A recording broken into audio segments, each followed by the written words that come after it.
L'article 4 de la Convention européenne des droits de l'homme dispose que nul ne sera tenu en servitude ni en esclavage. Dans le cas contraire, le pays sera condamné. Tongolaise d'origine, Henriette Akofa-Silindine est arrivée en France à l'âge de 14 ans. Malgré la situation de vulnérabilité et de dépendance dans laquelle elle se trouvait, ses accompagnateurs lui avaient confisqué son passeport et l'avaient employée pendant plus de 4 ans comme domestique non rémunérée. Henriette travaille toute la journée, 7 jours sur 7. Lors des procédures judiciaires engagées par la suite, Madame Silindine avait obtenu des rappels de salaire. Toutefois, les responsables de cette situation n'ont jamais été reconnus coupables d'une infraction pénale par les juridictions françaises. Quel est le rôle de la Cour européenne des droits de l'homme ? La CEDH défend les libertés à l'échelle européenne.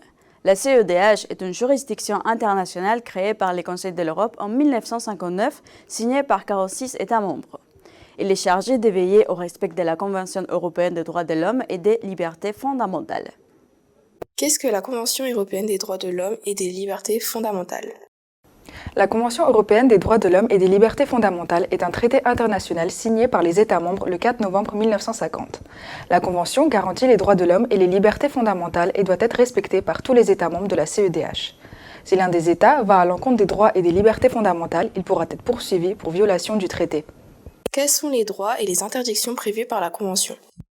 La Convention énonce les droits et garanties tels que le droit à la vie, les droits à un procès équitable, les droits au respect de la vie privée et familiale, la liberté d'expression, la liberté de pensée, des consciences et des religions, les droits au respect de ses biens ainsi que les interdictions telles que la torture et les peines au traitement inhumain ou dégradant, l'esclavage, le travail forcé, la peine de mort, la détention arbitraire et illégale, les discriminations dans la jouissance des droits et des libertés reconnues par la Convention et de l'expulsion collective des étrangers. Quelles sont les conditions pour introduire une requête ? Pour introduire une requête auprès de la Cour, vous devez être directement et personnellement victime de la violation que vous dénoncez. Vous pouvez être une personne physique ou morale, société, association. Vous n'êtes pas obligé d'avoir la nationalité de l'un des pays membres du Conseil de l'Europe. Il vous faut simplement que la violation dont vous vous plaignez ait été commise par l'un de ces États dans sa juridiction, qui correspond en général à son territoire. Vous devez avoir utilisé tous les recours possibles dans l'État concerné avant d'introduire une requête devant la Cour. Que puis-je espérer obtenir ?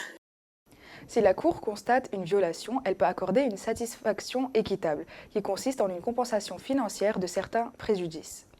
La Cour peut également exiger que l'État concerné rembourse des frais engagés pour faire valoir les droits de la victime.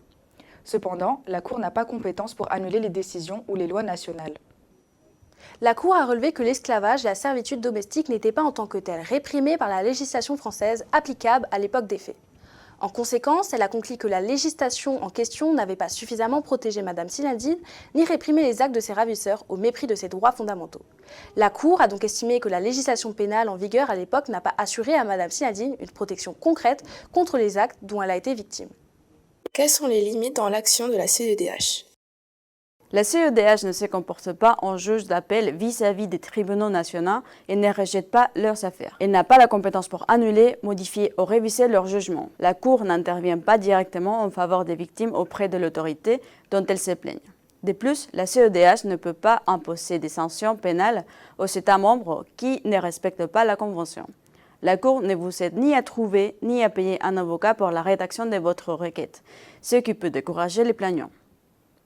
À la suite de cette affaire, l'arrêt de la Cour européenne a entraîné des modifications de la législation nationale française visant à garantir une protection suffisante aux personnes victimes de cette situation.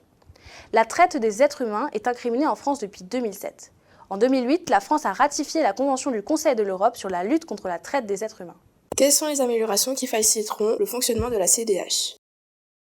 La Cour européenne des droits de l'homme a élargi son champ d'application pour inclure de nouveaux droits tels que la liberté d'expression et l'éducation. La Cour a également renforcé ses pouvoirs pour ordonner aux États de prendre des mesures spécifiques et accorder des indemnités aux victimes.